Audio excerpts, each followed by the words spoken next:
Faly miarabantsika rehetra indray rakizy. Ary faly indrindra indray androany hanolotra tantara mahafinaritra sy mahavariana ho anao. Enoy tsara ary. Ringo tapany voalohany. Ringo sy ny fihazakazahan'ny omby. Tao amin'ny tanàna kely iray tany Inde, mamatotra ny sarety amin'ny omby i Ringo, dia niakatra tao anatiny ny ray aman-dreniny. Batoa, bekara amin'izay, sika. Hoe, andeha any an-tsena tsika. Avy eo dia ankalaza ny fety lehibe ho an'ny omby sika. Ringo, maika be hitanao andresy amin'ny hazakazaky ny omby. Mitebiteby be i Ringo rehefa hipetraka teo aloha hitarika ny omby. Mandalo ao anaty ala ny lalana. Misy olona milaza hoe misy tigra mipetraka ao. Ary koa hiafena ny fanahy ratsy ao. Eto aingana Ringo mandeha any aingakaingana kokoa. Manontany tena hoe mety ahita vahiny ve isika? Fantatsao ilay lehilahy maventy fotsy iny. Ilay olona miresaka foana momba n'ilay Andriamanitra tsara. Feno tabataba be sy ao anatin'ny fihetsiketsehana maro ao an-tanan-dehibe. Rehefa tonga izy ireo dia i Ringo no nitsambikina voalohany avy tao anaty sarety. Hay! Mitongotro! Nisy tsilo lava be tafiditra sy niraikitra teo amin'ny voditongony. Nidy vazana mihitsy izy sady manala ilay tsilo. Nandeha taorian'ireo ray aman-dreniny tahaka ny olona mandringa izy.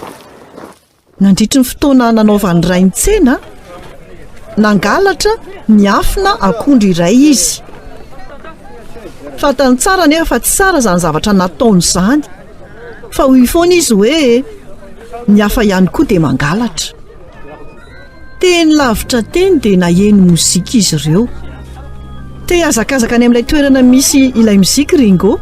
Kinanjo nidona tamin'ny lehilahy iray izy ka nampianjera ireo taratasy izay nitazominy teny an-tanana. Andraso iray minitra ary namako, mba te hanome anao ty taratasy ty taratasy avy amin'Andriamanitra. Afaka vakiana ao anatiny ireo zavatra mikasika ny fitiavany ianao. Noraisin'ny Ringo ilay taratasy dia nataony tao anaty amamany. Nitsahatra ilay mozika ary nitsangana ilay indianina nitendry ilay zava-maneno. Mpandoha no anarako, nanana fahazarana manao fanatitra fanahy ratsy dia tiako loatra ihany koa ny omby, kanefa ankehitriny fantatro ilay Andriamanitra velona ka tompoko, izy rery ihany no Andriamanitra marina. Nieritreritra naharitra izany teny izany i Ringo. Ny ampitsy maraina nanaitra azy ireo amponga mitabataba. Nijery ilay tongony mivonto be tamin'ny tahotra izy. Niantso mpitsabo-panao ody ny rainy. Nangovotra Ringo rehefa nanatony izy.